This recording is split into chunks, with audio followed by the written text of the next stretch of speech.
What if the person you lost the most is still watching you? Not as a ghost story, not as something scary, but as someone who finally understands what life was really about only now that it's too late for her to live it. That's the question sitting underneath everything in today's book. And by the end of this video, you might never look at grief or the people grieving around you the same way again. Today we're talking about The Lovely Bones by Alice Sebold. It's the story of a 14-year-old girl named Susie Salmon who is murdered in the very first chapter of the book. From there, she watches her family, her friends, and her killer from a place she calls her heaven. On the surface, it sounds like a story about death, but really it's a story about how the living learn to keep living and what we miss about life while we're busy just getting through it. This isn't a horror story. It isn't even really a mystery, even though there is a murder at its center. It's a quiet, emotional study of grief, how it breaks people apart, how it changes shape over months and years, and how slowly people find their way back to light. Today we're going to pull out the core ideas from this book and turn them into lessons you can actually use in your own life, starting today. Let's get into it. After Susie is killed, you'd expect her family to grieve together side by side, holding each other up. That's not what happens. Her father becomes obsessed with finding the killer, staying up at night, building a case in his head, convinced if he just works hard enough, he can fix what can never be fixed. Her mother goes a completely different direction.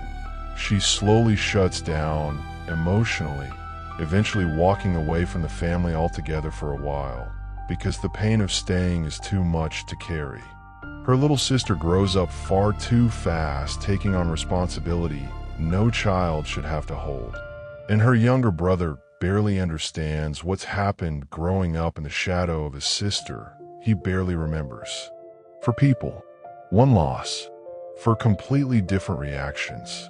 This is something we see in real life all the time, and it's easy to misunderstand if you haven't lived through deep loss yourself.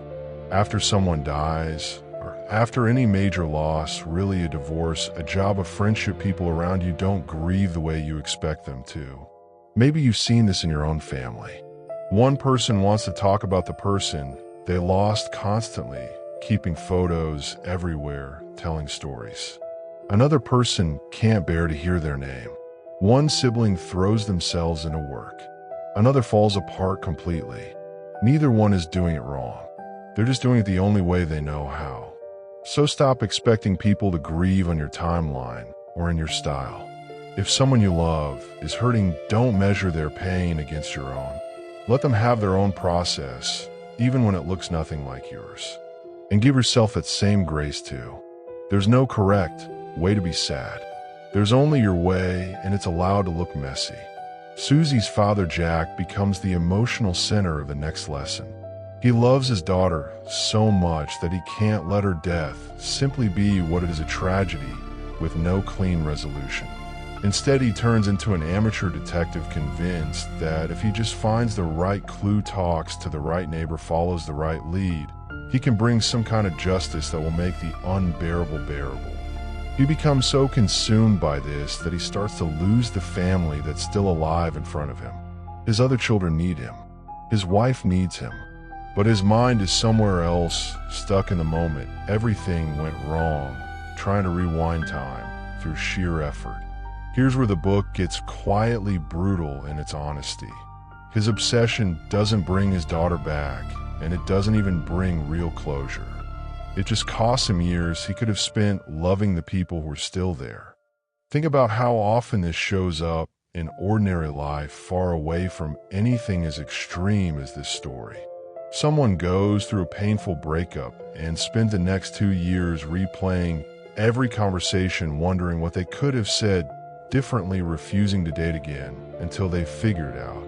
Someone fails at a business and spends years quietly resentful, blaming a partner or bad luck instead of building the next thing. Someone loses a parent and stops celebrating birthdays, stops marking milestones, because moving forward feels like betrayal. Holding on to pain doesn't mean you love deeply. Moving forward doesn't mean you loved any less. The book makes this distinction so gently, but so clearly. Honoring someone or something you've lost does not require you to stay stuck in the moment you lost them. You can carry love forward without carrying the wound open forever. So ask yourself honestly, is there something in your life you're still trying to solve instead of accepting? An old relationship, an old failure, an old version of yourself you haven't let go of? You don't have to forget it. You just have to stop living inside it. This is where the book becomes almost meditative. Susie watches her old life from her heaven, and what she finds herself longing for isn't anything dramatic. It's not winning awards or traveling the world or anything she imagined as a teenager she wanted out of life. She misses small things. The feeling of her mother brushing hair out of her face, a boy she liked named Ray, and the almost kiss they shared before she died.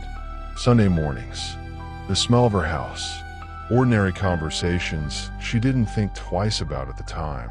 This mirrors something we hear constantly from people who have faced death up close, nurses, hospice workers, people who survived near-death experiences. Almost no one looks back on their life wishing they'd worked more or achieved more or owned more. They wish they'd noticed more. They wish they'd call their mother back. They wish they'd stayed 5 more minutes at the dinner table instead of rushing off to check their phone. We are all walking past our own lovely bones right now without realizing at the ordinary moments that will one day become the most precious memories we have. And we usually only recognize their value in hindsight when it's too late to go back and live inside them a little longer. So here's the practical piece. The next ordinary moment you have today, a meal with your family, a quiet drive, a conversation with a friend, try to actually be in it. Not on your phone, not halfway thinking about tomorrow. Just there. That's the closest thing to a real action step this book whispers again and again. Through every page, Susie narrates from heaven. If you've never read this book, you might assume it ends the way most crime stories do. The killer gets caught. There's a trial, the family finally gets to breathe. That's not what happens here. Without spoiling every detail, the resolution to Susie's murder is unsettling precisely because it doesn't give the reader or the family the clean ending we're trained to expect from this kind of story. This frustrates a lot of readers when they first finish the book. But that frustration is actually the entire point Alice Sebold is making. In real life, closure rarely arrives the way it does in movies. Many families who lose someone to violence or tragedy never get a tidy resolution. The case stays open. The person responsible is never fully held accountable. The wound never gets a perfect bandage. And yet life still has to continue. Healing still has to happen. The family in this story doesn't find peace because the world finally delivered justice on schedule. They find peace because slowly, painfully, they choose to keep living, to keep loving each other, to keep showing up for the family members who are still alive in front of them.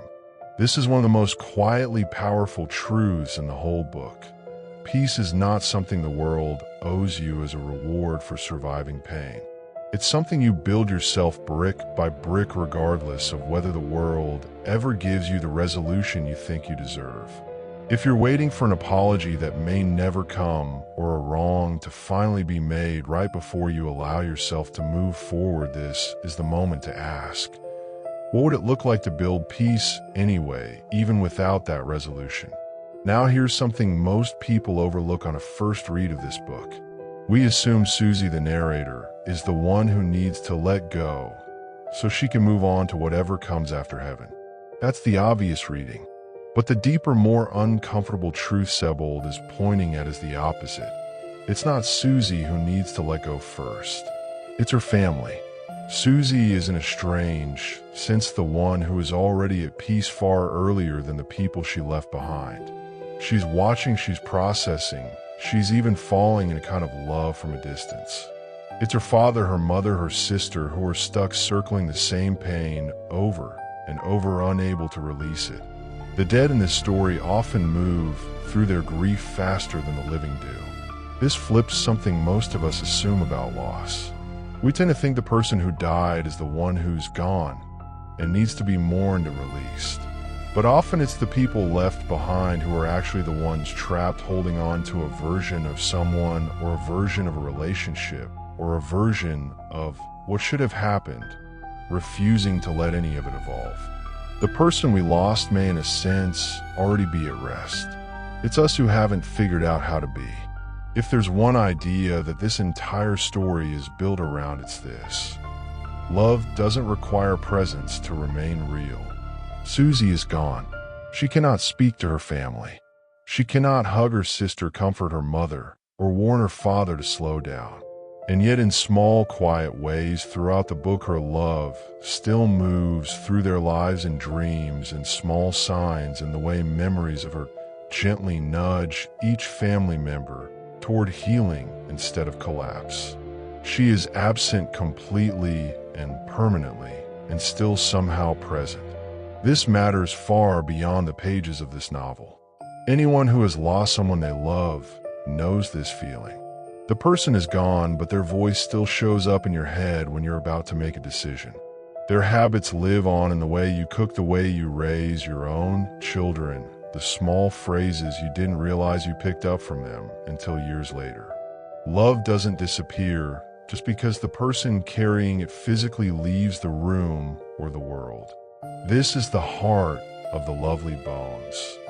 That connection outlasts even death itself, not in some supernatural dramatic way, but in the quiet, ordinary way that the people we love continue shaping who we become long after they're gone.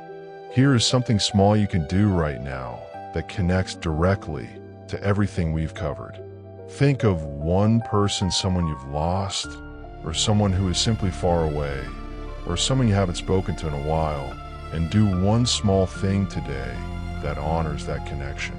Call them if they're still here. If they're not, write down one memory of them you've never written down before, or simply slow down during your next ordinary moment with the people who are still in front of you the way Susie wished she had. This isn't a big life-changing task. It's a 5-minute action, but it's exactly the kind of small, overlooked moment this entire book is asking us to stop taking for granted. The Lovely Bones isn't really a book about death. It's a book about how easily we forget to notice life while we're living it, and how love, the real kind, doesn't need a body in the room to keep doing its quiet work. Susie Salmon never got to grow up, but in a strange way, through watching everyone she loved learn how to keep living without her, she grew up more than most of us ever do. Maybe the real heaven isn't somewhere far away. Maybe it's just every ordinary moment we keep forgetting to look at closely enough until it's gone.